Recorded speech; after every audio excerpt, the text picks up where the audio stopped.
It's Tuesday, Mean But Truesday, and I'm doing my first solo episode.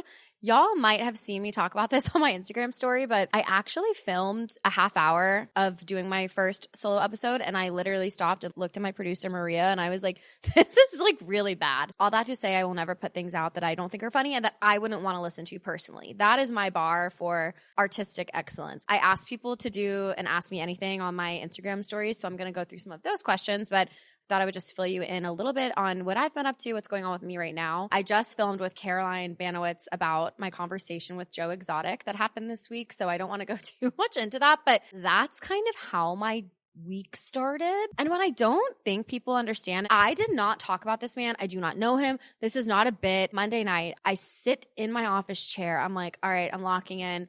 I'm going to do this. Let me just open Instagram really quickly. Never do that. Famous last words. And that's when I saw that Joe Exotic followed me. And that is what started our entire exchange with, you know, him DMing me, him calling me, us talking for almost 30 minutes. Mind you, I had taken an edible roughly 25 minutes before I received his DM. So like, that is like the perfect storm of wondering, oh, did I actually just step into another dimension or is this real life? I was also just like looking into some of the information that he told me about. And I was like, okay, this is like way more scandalous and messed up as far as what he's gone through than I realized. Again, not like a Joe Exotic apologist. However, our prison system is fucked up. Our justice system is fucked up. I do think he was targeted because of his sexuality. All of these things can coexist. Is this my new side quest of 2026? Exposing the truth behind Joe Exotic? Literally what's happening. And then, you know, I've just been trying to plan for the show at the DC Improv that I'm headlining. This is actually the first show that I have ever fully produced start to finish. One thing about getting into comedy is producing shows like sucks. And essentially when I would tell people it was one of my goals to produce, they were like, literally don't. Then your whole job becomes production and booking. And like, it's not as fun because you're spending less time developing your comedy, which is honestly kind of where I feel like where I'm at right now. After the show, I want to just book a trip somewhere and get drunk and have some fun. And we all do, right? I'm not complaining. I'm like so lucky, thankful, fortunate, et cetera, et cetera, et cetera. But I do need a vacation. Have some exciting events coming up that I'll be announcing soon. My merch dropped over the weekend. So my sister and I had a lot of calls for months and months and months designing and planning and coming up with all the concepts. So to see it drop and then see people excited about it was really cool. So thank you for supporting. It's so crazy to me that like anyone gives a shit. And I get an email notification anytime someone orders something because I just get so excited. This has been a week of side quests. I decided to write a disc trap about Kristi Noem. Like, I just thought it would be funny. And like, I think it was. And I think some lyrics in there went really hard. But I was like, what if as part of my set, I did like a diss track about someone? Like and then I'm like, wait, I'm the producer. I can literally do whatever I want, which is kind of terrifying because there's no one giving me any guardrails. Essentially, the only guardrails are like, yeah, you have 90 minutes, sell tickets. But that's where I'm at right now. Just trying to do the best that I can with the horrible news that's coming out daily. The Epstein Files has been really weirdly triggering. And I say weirdly because like as someone, you know, who has been through SA along with unfortunately like so many women that I know and some men as well, seeing the way that these men talk about these victims, it makes me just like really fucking mad. And I honestly just like haven't felt very funny. Like I sat down last night to write my Substack, which please do subscribe. That is very much more focused on my like personal life and less on like politics and stuff. It's meant to be fun. It's meant to feel like a breath of fresh air. So I try to keep it that way. I try to be an escape for people and be funny even when things don't feel funny. So that's what's going on with me. I'm going to read some of your questions because they're really funny. Y'all understood the assignment. I love when people ask like off the wall questions. Okay. I'm obsessed with this question and I hope he sees this and I'm sure he will because I know for a fact he still stalks my shit. The question is, describe the breakup you felt the most liberated or satisfied by. And this breakup is actually how I started doing stand-up comedy. So in a way, I have him to thank for that. For backstory on this guy, this was like, my God, like 8 years ago. That's insane. My worst breakup and my worst ex, I would say. For context, we met online. It was that app, The League, where it's like connected to your LinkedIn, which is actual hell on earth. That's how I know we're in hell, that there is a dating app connected to your LinkedIn, which I don't even have anymore. But we connected on the league, and on our first date, okay, we went to this bar in DC. I don't even know if it's still around, called Buffalo Billiards, which is just like a shitty basement bar, which I'm like, why did you take me there on our first date? I think because we were watching football, because I'm a George fan, obviously. He was a Notre Dame fan, and I actually like cheered for Notre Dame too. My papa went there, and I'm Irish and Catholic. If you're Irish and Catholic, or if you're Catholic at all, like you cheer for Notre Dame. Like, let's be serious. So I guess we were like watching football. I don't know. I was like probably pretending to be like a super cool, like chill girl who like loves sports. And I do like sports, but like I'm not trying to go to a basement bar with you on our first date. What is that? So we go to this bar, and he gets like way too drunk. I mean, there's so many red flags here, y'all. Like listen, he gets super drunk. And on our first date, he told me he loved me in the basement of Buffalo Billiards. That is where I should have ran. What did I do instead? I was like, well, of course he's in love with me. I'm awesome. Like, the thing with me is I have never looked at love bombing as a bad thing. And that's why I've dated so many narcissists, because I'm like, yeah, I'm amazing. Of course he's telling me he loves me on the first date. Like, oh, like this is so rom-com, because like that's what rom-coms tell you. It's like there's this like electric spark and everything is happening all at once. And that's what we're meant to think we should have. And it's also what we're made to feel like if we don't have it, your relationship is lacking or it's bad, right? I had a therapist once who said that a lot of times good relationships feel like boredom or contentment. It's not like a roller coaster of highs and lows. And especially like as someone with, ADHD, and that dopamine rush is like what I really craved for a long time. And dead ass, it was a Parks and Rec quote that like made me rethink all of it. When Ron Swanson is talking to Donna, who I've always identified with. I love Retta. I would kill to have her on the pod. I'm manifesting that for myself. But Ron says to Donna, don't mistake drama for happiness. And I was like, shit. And I wish someone had told me that in my 20s. Like, I wish I had learned about my attachment style in my 20s, which is like anxious attachment style. Although now I'm getting fed avoidant attachment content. So to me, that's healing. I'm like, perfect. We went from one end to the other. Like, now I'm acting more like a man. That's what I call healing. Anyway, so he tells me he loves me on the first date. I didn't say it back, but I didn't think it was weird, which again, my judgment has gotten better. He was also the last Republican that I dated. And Republicans are the weirdest men to date ever. And this is also where I learned you don't want to date guys with like really severe unaddressed mommy issues. And I say unaddressed because you can't like control who your family is, but we'll get to it. So we moved in together pretty quickly. Honestly, it was so traumatic. I like blocked a lot of it out. I did not put my name on the lease. Girls, guys, whoever is listening to this, I don't care how much you love your significant other. I don't care if they are your person, whatever. If you have no name on the lease, like you're just like kind of shit out of luck basically if you're not married. Like essentially like you don't live there. Get your name on the fucking lease or sign a sublease or do something because it will indeed fuck you later. So we moved in and basically he quit his job without having another job lined up and like wasn't in the financial situation to do that. So like question mark, I just can't even like wrap my brain around doing that. I don't care how miserable I've been at jobs. If I didn't have another one lined up and or if I didn't have enough cash in the bank to not work, which had never been the case for me in corporate America, you stick it out until you find another one. Like what are we doing? We have to be adults. There started to be tension around that. He like wouldn't like apply for jobs and he would just like spend a ton of time like online gambling. I'm like, ew, you're like lazy, which is like the biggest turnoff to me. Why are you as a man sitting on the couch itching your balls and I'm like busting my ass at work? Like, no, that's what we're not going to do. I don't care if I'm a billionaire. If you're a man in my life and we're romantically involved, you better be doing fucking something. Go do something good for the world. Go be productive, right? He was none of those things. And then he starts acting really erratically. And when I say that, it's like mood swings, abrupt mood changes, kind of like being shady about what he was doing. There was this girl who lived in his building who I couldn't stand, never trusted her. Found out he like went to her apartment one time and like didn't tell me. Just like shady behavior. Essentially, that's what it was with this guy, who I'll just call, and this is not his name. I'll call him Tom, whatever.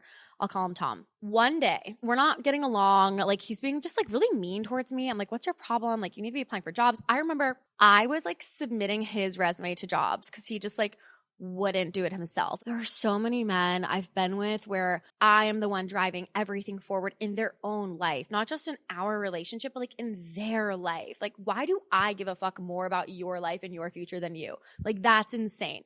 So it was on Easter Sunday, and we're going to my Aunt Teresa's house, who I've talked about before. She's a saint on this earth, incredibly religious, which does matter in the context of the story. But like, if every Christian behaved like my Aunt Teresa, the world would be such a different place. She's just like the most amazing woman, like genuinely I've ever met. I walk into the bathroom.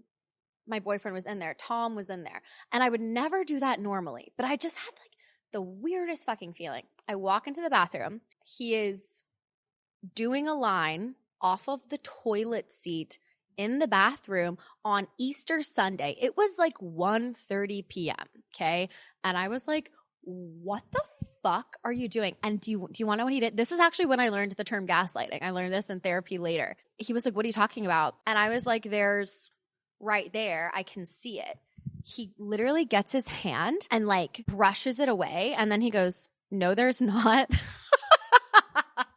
And that is what gaslighting is. It's like when you make people question their reality. People think lying and gaslighting are the same thing. They are not. Like, when you gaslight, you are lying. But it's like when you literally make people question what they are seeing with their own eyes. He goes, no, there's not. And I was like, well, now there's not because you fucking moved it. Like, it was literally fucking insane. So that was the beginning of the end. I don't even remember like the straw that broke the camel's back. I remember I was away for work. And he kept just like ignoring my phone calls or something. And I remember calling my brother, just like sobbing. God bless my brother and all of my siblings who have just listened to me like complain about these losers throughout the years. Never again. Never fucking again. But he was like, this guy has like nothing going for him and you have to break up with him. So I did. And this was 3 days before I was supposed to go to Portugal for my sister's wedding, right? And I was like, hey, like, I'll move my stuff out when I get back. And he was like, no, you have to have it, all of it gone before you leave. So like, instead of like preparing for my sister's wedding and like going out of the country, I'm like moving all of my shit out to my aunt and uncle's house. Like, it was just like such a dark, terrible time. And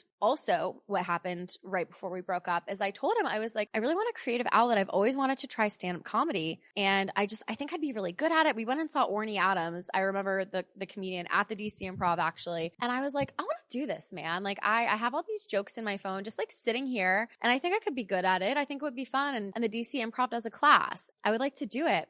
And he said, if you talk about any of your exes or any of your past relationships on stage, I'll break up with you. And now I'm headlining at the DC Improv in less than a week. It does feel really fucking good. And honestly, doing stand-up was so cathartic for me because that's really how I healed from that breakup. It was kind of depressing. I was living in Annapolis. My office was in Arlington, Virginia, which is like a fucking hike. I was literally driving like an hour and a half there, hour and a half back. Like, it was dark. So like, I'm so thankful that I have comedy to kind of get me through those, few months until I was back on my feet again and got an apartment that I loved in a neighborhood that I loved. What also just like makes me laugh about it. So when we were together, there was my guy friend, I'll name him, he wouldn't care. His name's Alex. And we were only ever friends. And it was one of those things where it's like one of those guy friends that your boyfriend hates, right? He was like the guy I would call when my boyfriend was fucking up, right? Like, so that's why my boyfriend hated him. Nothing had happened. Like, we were literally just friends. And we're getting dinner at this place in Arlington. I had been there for about 20 minutes, did not even realize, because this is how bad he looked. My ex-boyfriend was literally at the table over. And my friend Alex knew that like my ex hated him. And I was like, Alex, Tom is sitting right there. And we both were just like crying, laughing, because I'm like, oh, he thinks he was right and justified this whole time hating Alex. Meanwhile, I was actually dating someone else at the time. Like, again, like Alex and I, like, we were literally just friends, but it pissed my ex off so bad. And then as he left, Alex was sitting right here. He like smacked him on the back really hard, but like pretended like it was a joke. But he's like, oh yeah, good to see you. And like smacked him. And I just know he was so pissed and it made me so happy. And then a few months later, his friend, who I'm also friends with, his name is Keith. I also don't think he would care that I said his name. He was like, dude, I was at a party And Tom cornered me, like so fucking pissed off because he saw I'd like commented on your videos, and I essentially told him like, he's a freak and like, why does he care? You guys have been broken up for a long time. Like, it was like a while. I think I said a few months. We had been broken up a long time, at least a year. So it just like made me happy to know that I was still in his mouth and on his mind. And now I'm going to sell out, fingers crossed, a show at the club that he told me he would break up with me for if I did classes there. So it all comes full circle. So do not continue things with the guy who tells you he loves you on the first date. And if they put any parameters around your creative endeavors or pursuits, if they are anything less than super excited for you, fuck that. Huge red flag. This is a really interesting question. They asked, how do you think blowing up in general, but as like a quote unquote mean girl, has fucked with your mental health and self-image? That's such a great question. I think what does make me sad is when I'll meet people, because I started like the Republican makeup thing. Like that's kind of like where I like really blew up. What makes me sad is when I'll meet people and they're like, oh, I hope my makeup doesn't look bad. Or like, I was so nervous to do my makeup in front of you. I would never meet someone and like assess them in that way unless, your makeup's like fucking insane, in which case hopefully you have someone in your life who would have told you not to leave the house that way, like something egregious. But like for the most part, 99.9% of the time, that is like not what I'm thinking about when I'm meeting people. When I'm meeting people, it's like, do I like this person? What kind of things do they like? What do they like? I'm not assessing people's faces. And whenever I say I'm a mean girl or like to be meaner and stuff, it's not to like be cruel towards good people. It's being mean towards bad people. That's always been the goal, is to be kinder to ourselves and meaner to the people who deserve it. So it does fuck with me when people have a perception of me being some kind of like cruel person both ways, right? Because it's funny. I'll meet people who are sometimes like disappointed that I'm not meaner, which is also like a mind fuck. And like, all feedback is valid, especially with the podcast, because I think if you're going to devote 45 minutes to an hour of your time, like you need to like the shit that I have to say. Like I fully respect that. And I take that feedback, I think, more than, content like feedback. But I've also had people be like, I want you to be meaner on your podcast. Or like, this was so fucking weird. I'm not going to say who it was. I was at this event last year and, other influencer, I picked up the bill and they're like, what's your Venmo or whatever. So they looked me up on Venmo and this girl goes, your picture's not very mean, girl. I was like, what the fuck does that mean? Like, I am not a character. Like, what are we talking about? I think in general, being perceived by so many people is incredibly strange. I also do think I was made for this job. This is what I've always wanted to do. And that's just a part of it. Like I think it's a huge ego response to think that you're above any kind of criticism. I don't think that at all. And I genuinely do kind of like to hear what's in people's minds. And I'm always willing to have conversations.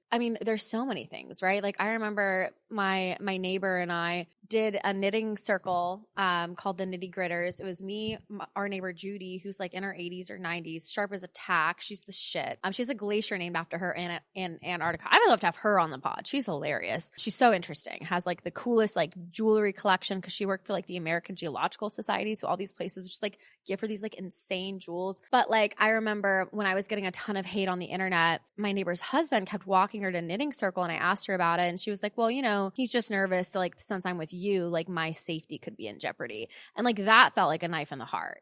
Like when people around me are affected by like what I do for work, that's probably the hardest part. And that's also why like I don't talk about anything romantic. And like I don't even get more specific than that because like people in my life have been hurt and targeted. Their jobs have been targeted. My job was targeted. I can't be as forthcoming with information that I want to, and in the way that a lot of like people are used to with influencers and people they like online. Like I would love to be able to talk a little bit more about my personal life and things, but because I also do so much in politics, it's not safe. And I just never want to be the reason someone in my life, their life gets worse, right? Like they didn't sign up for this. Like my family in particular, because I get a lot of questions about my family and I'm still kind of figuring out how to answer those questions. My family is like super private. They're not spouting off on social media.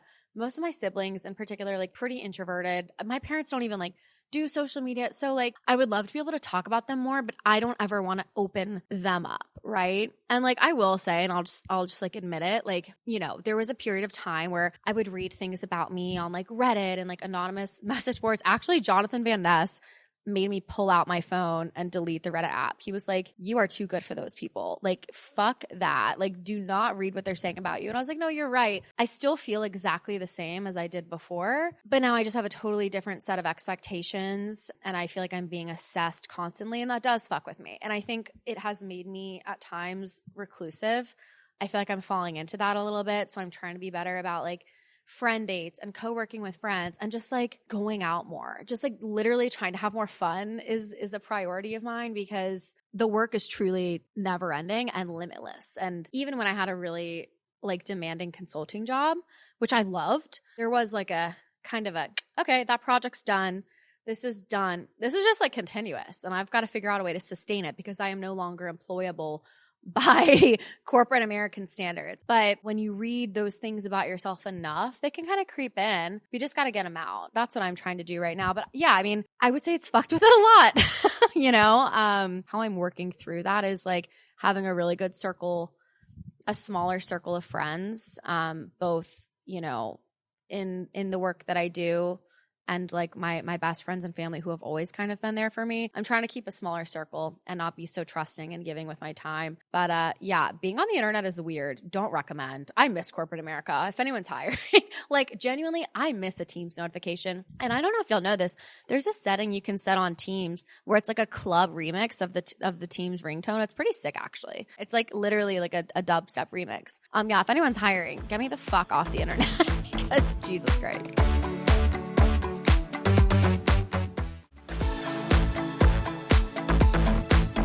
Oh, I love this question. Favorite 90s or 2000s girl group? Okay, this is the answer that immediately comes to mind.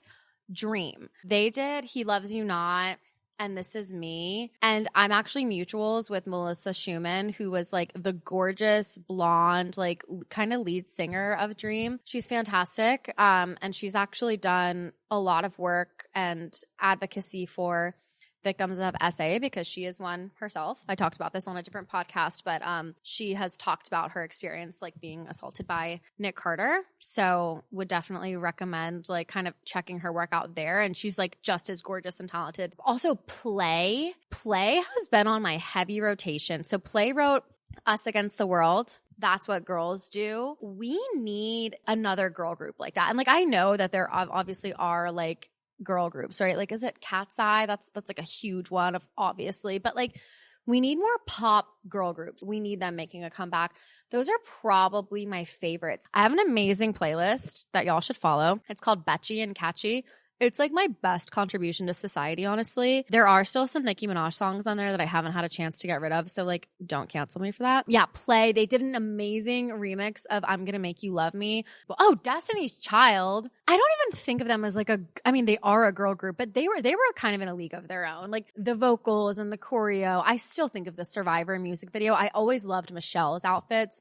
I think in that one, she was the one, she had these like camo cargo pants on and this like camo crop top. I always really, really admired and liked the like sporty girl of the group because that's always who I wanted to be. Like I loved Spice Girls and I always wanted to be Sporty Spice because I'm like not athletic, right? And I always liked the girls with like a little more juice. Oh, also the Powerpuff Girls. We can't forget the Powerpuff Girls. I was always a Buttercup girl. Like I liked like the tough, rough and tumble kind of sassy girls. It was always like everyone loved Baby Spice and Bubbles. And like not to say there's anything wrong with Baby Spice or Bubbles, but also there kind of is something wrong with Baby Spice and Bubbles. They're kind of giving nothing.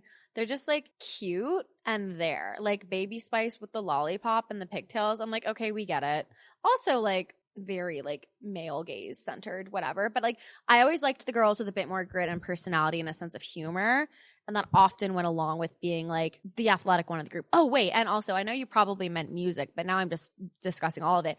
The Babysitters Club. Y'all, I'm obsessed with the Babysitters Club. I was having a not great mental health day the other day, and I was like, I'm just going to go to the library. And then I was like, you know what? I want to read the Babysitters Club. I want to like return to my childhood and just like read a fucking book that I like. So I got Boy Crazy Stacy because Stacy McGill is and was and will always be the blueprint for me. She was from New York City. They always called her sophisticated. She had the best clothes. I think she was an only child, which I was like really jealous of. She dated an older boy. Like I was like, this girl is so cool. So I love the Babysitters Club. I think I'm a Stacey McGill rising, a Christy Thomas sun, and a Claudia Kishi moon. That's kind of my journey with the Babysitters Club. And I was so sad. I watched the Netflix show. It was fantastic. I follow all of those girls who acted in the show, even though they're like way younger than me, because I just think they're so talented. And then it got canceled after like one season, and it's so good. And it's just so frustrating because it was such a good age appropriate coming of age show. And like, I genuinely worry about these younger girls. Like what? They have Paw Patrol and then Euphoria. Like there's like nothing in between. That just feels like a huge problem to me. And I want Anna Martin on the podcast. I'm being dead fucking serious. I have looked her up. I cannot find her contact information anywhere. I would kill to have Anna Martin on this podcast because she was so ahead of her time in terms of the issues she addressed in those books. They talked about diabetes, divorce. It was incredibly racially diverse. They addressed so many real life issues like, you know, Christy's dad walking out, the struggles of like a mixed family and having step siblings and half siblings. And I had divorced parents. So I always related to like Karen Brewer, the annoying little sister. And I loved their just like ingenuity. Like they were running a business. Like they had a legit business. And they did like their little kid kits, their babysitting kits. Like genuinely, those books were so foundational for like me growing up. I read every single one. I read every single sequel, like read the movie, the book, like all of it. Babysitters Club is my favorite girl group. And I know that's probably not the answer that you were expecting, but I really do feel like the Babysitters Club is what we need right now. And the BSC could solve this mess that we're in. Christy Thomas has a plan for this. I don't know if anyone's thought about tapping her in to figure out what we're going to do about the state of America, but Christy Thomas could figure it out. Dawn Schaefer could save the environment. Claudia Kishi could restore the arts in schools. Jessie was a ballet dancer. You know, she could also help with the arts and like navigating like the racial tensions in this country. Stacey McGill could like help out the Trump administration not look so terrible and tacky with all the clothes that they wear. Like every single BSC member has a really important job in the state of our country. So I'm going with the Babysitters Club. Okay, I got this question all the time. How do I maintain a relationship with my family after, you know, changing my political views, which is a totally fair question. So firstly, I would say like my family in general, for the most part, like I'm one of 6. I have 5 siblings, right? There's a fuck ton of us. Without going into like super specifics, most of us are pretty aligned with the opinions that we have and the politics that we hold. We've never like gone line by line for policy items, but like I know who they voted for, right? With my parents though, who are conservative, I'm not gonna lie. I mean, it's tough, like especially with the Epstein files and everything that's been coming out the past few weeks, months, I mean years, you know, depending on how you're looking at it and how long you've been following. It's tough to think about the fact that like my parents supported this administration. It is that is something I have a really hard time rectifying sometimes. And I actually considered picking up the phone the other day and just like texting my dad and being like, so like now that you know that Trump is a child rapist, are you still happy with your vote? And I'm like, what's that really going to solve? Right. But like the thing about it is when you are surrounded by people who have a view, it is incredibly difficult, not impossible, but it's difficult to think any other way. The reason I was able to change my perspectives was because I was introduced to new ones. People act like it's like the deepest like thing. It's like, no, like I literally 1, received bad information, 2, it wasn't true, 3, I just like didn't know people with these experiences, right? And I was surrounded by one view. And then when I wasn't, it was like almost instantaneous that I was like, oh wait, fuck this. All this is out the window. I was like completely wrong about everything.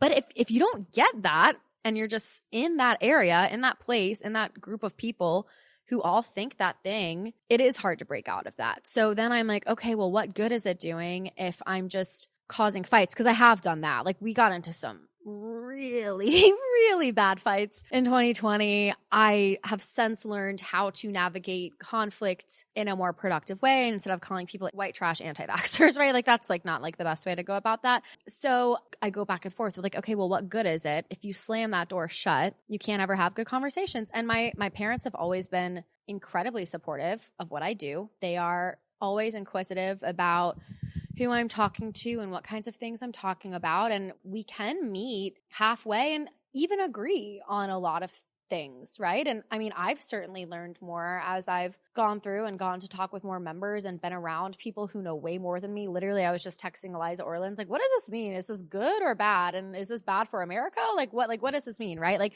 there's still so many things that I don't know and don't understand. And like, frankly, don't really care to understand. Like, I'm a comedian. I'm not like a political expert, but like, they're always very supportive of what I'm doing. I know I'm not alone in having parents with different political views than me. And I'm just not willing to completely disown my parents. Like that was a suggestion for a while coming from people on the left. And I recognize I am, I'm coming from a place of privilege and there's a lot of things that I don't have to worry about that other people do have to worry about. But I think the only way to create and sustain change is like keeping the lines of communication open. But like it is hard sometimes. And I do think in any close relationship, especially right now, when someone in your life is still supportive of this administration, there is a wedge. There is just like a level of closeness that I will never be able to get to with you because no matter how aligned we are on other things and how our history lines up and all of these things, like there is just such a sharp, divergent path that we take. And I don't like where your path is going at all. I literally go back and forth. Like my mind is like an angel and a devil. I'm like, fuck them. I want to post about how you're all fucking stupid and I hate you and you suck, whatever. And then there's other part of me that's like, that doesn't accomplish anything. If you do that, people who otherwise might be influenced positively by your content or your views or whatever, they're going to immediately tune you out. It's like, I'm constantly fighting with myself on this, right? And like, my dad's health isn't great. I haven't talked about it much, but he was back in the hospital a few weeks ago. That was really, really fucking rough. And it's always like right before something big happens. Like the first time was right before I flew to LA to launch my podcast. This was right before my debate, which I was already super stressed about, right? So it's like, we only have so much time with our parents. Do I want to spend every conversation I have with them talking about the Trump administration? No. That man's already taken so much joy out of my life. Do I think it's important to keep having those conversations? Absolutely. So how I handle it, it's like a mix of talking about it and not talking about it, I guess. And also just like remembering, okay, what's the end goal? The end goal is to talk to people and hopefully get them to see the light and hopefully like maybe just be that thread, right? Like for me, that thread was like abortion and repro. If you picture it as like a sweater, it's like the whole sweater just unraveled. Like, okay, if I can just find somewhere we can land and like be that thread that maybe unravels things, that is more useful than cussing you out, right? And I'm not going to do that. So that's how I manage it. But I would love to hear what y'all do because it's like, it's tough. I think I could do a better job of it, but that's kind of how it works for us.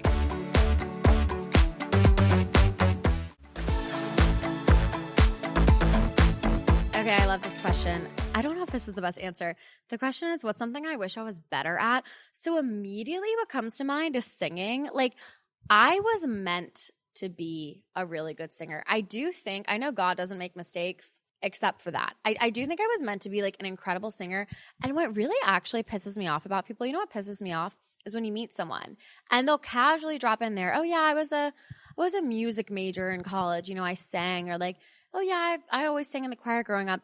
And they're like so coy about it. And then when you ask them to sing, Nathan John did this. He's like, I'm not going to sing. If I was a good singer and someone asked me to sing, well, firstly, you wouldn't even have to ask. I would be belting it out at the top of my lungs. If I was a good singer, I would be singing constantly. And I do sing constantly. I just don't have the vocals to back it up. And I really, really want to be like an amazing singer. I just think that would be like the sickest talent. Also, I wish I was better at running. Like I'm just a very slow person. The Lamberts are not like fast. My papa always used to say everybody always in a hurry in his like West Virginia accent, which is so cute. And he's right.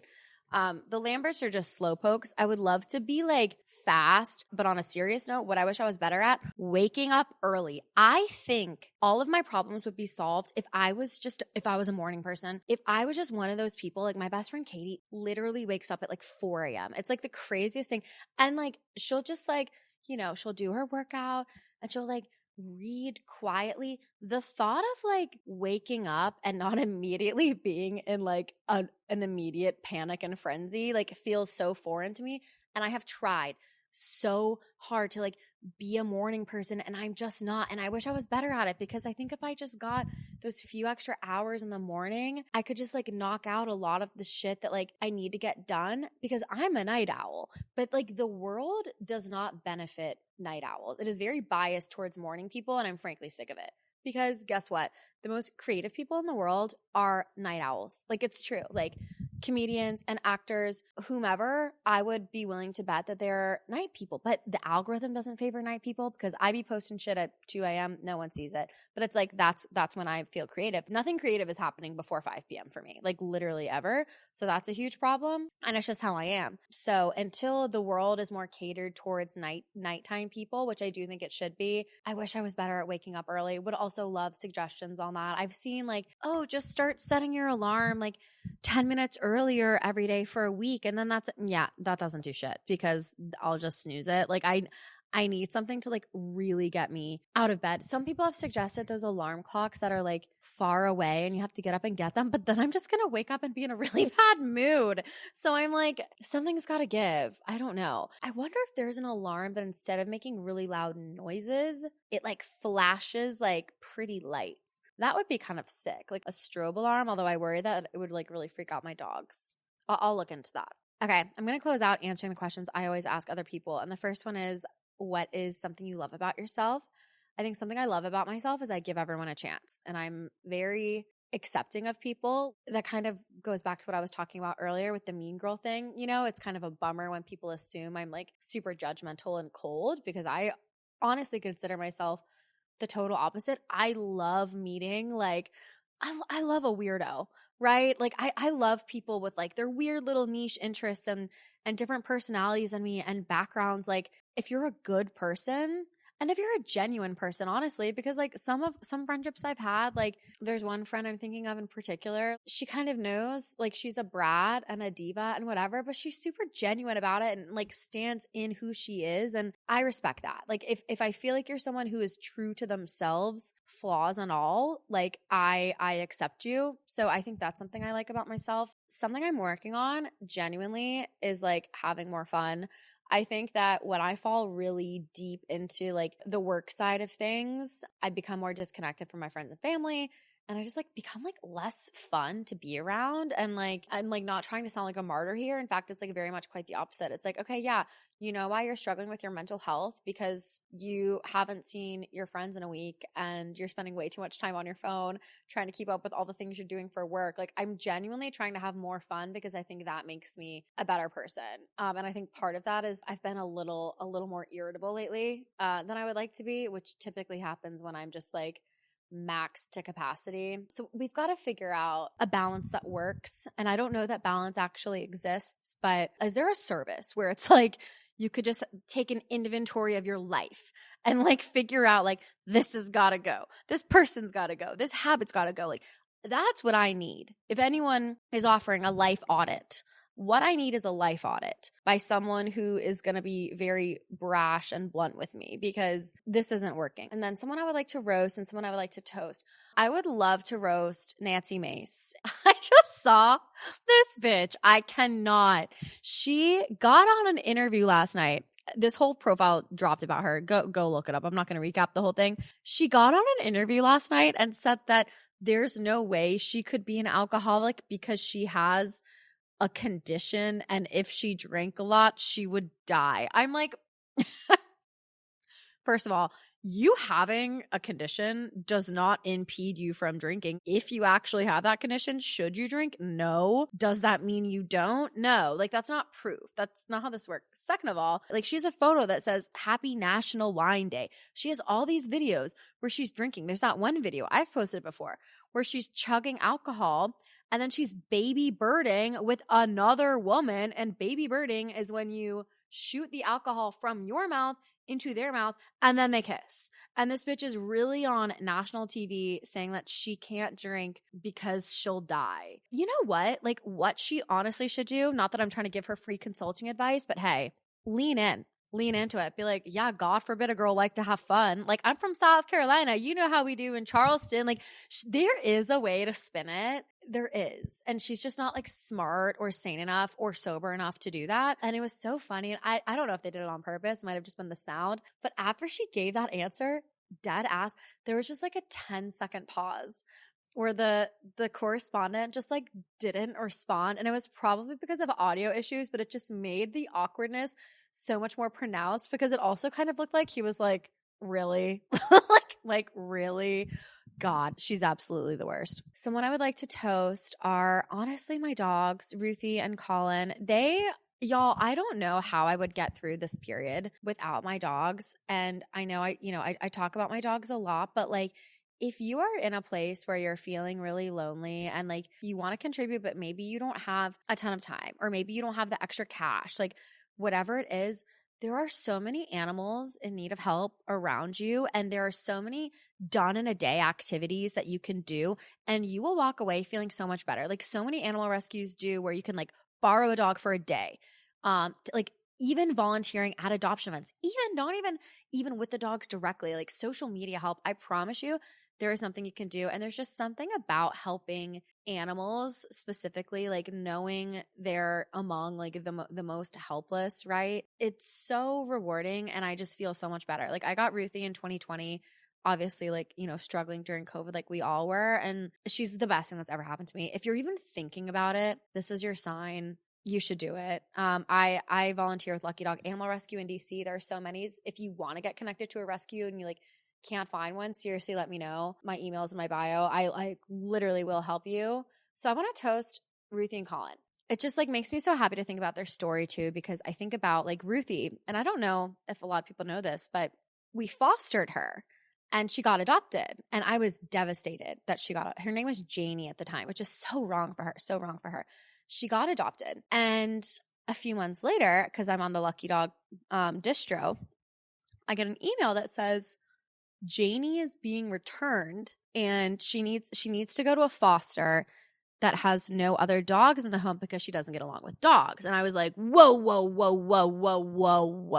because I was her foster, and like naturally I kept incredibly detailed notes, which is really, really like important for the rescue, that you're honest about the dog too. And I always am. Like I would tell them if I had fosters that like weren't good with other dogs or were having a ton of accidents, like you have to be honest, because if you're not, what happens is people return the dogs and then it's like a whole vicious cycle, right? So I had been super detailed and thorough in my notes, and I had so much documentation, how good she was with Colin, what a good dog she was. She loved the dog park. She loved all of this. So I reached out to them and I was like, no, this is wrong. She loved my dog, Colin. Here's all of the proof. And I just so happened, it's so random. I know people in the most random places. I actually was coworkers at the time with the person who handled the returns for Lucky Dog. I don't remember her name. Let's call her Jen. I was like, Jen, like I promise you, she should be with another dog. She loves being with another dog. And I like argued with the rescue. I was like, let me just try it for a week. I'll keep such an eye on her. If there's any kind of issues, I promise I'll tell you. Meanwhile, I had already ordered a tag with her new name on it, Ruthie. I really advocated for her and like was thankful that I had those records because they returned her to me. And of course, she and Colin were great, but her previous owners or her previous adopters, basically she was sent to a board and train because instead of training her, they just decided to send her to this facility and they used negative reinforcement. And that's where she got like reactivity issues. Like she had never growled at other humans or dogs before until she went to that board and train. So we worked through her reactivity issues. She's not 100%, but it's just like, it just speaks to the resiliency of dogs and like how we as humans can learn a lot from them going through tough situations and being able to bounce back and still be positive and accepting of love. So cheers to Ruthie and cheers to Colin. Colin's an angel, but he doesn't really like social media attention. That's why I don't talk about him as much. Y'all, that's the episode. As always, thank you so much for listening and just giving a shit. It blows my mind that people tune in to listen, and I'm so appreciative for you. I hope this was fun, but thank you so much again for listening. Of course, make sure you subscribe, leave a 5-star review. Would appreciate it more than you know. It takes 5 seconds, costs nothing, and is immensely helpful. Subscribe to my Substack, and I'll see you next Tuesday.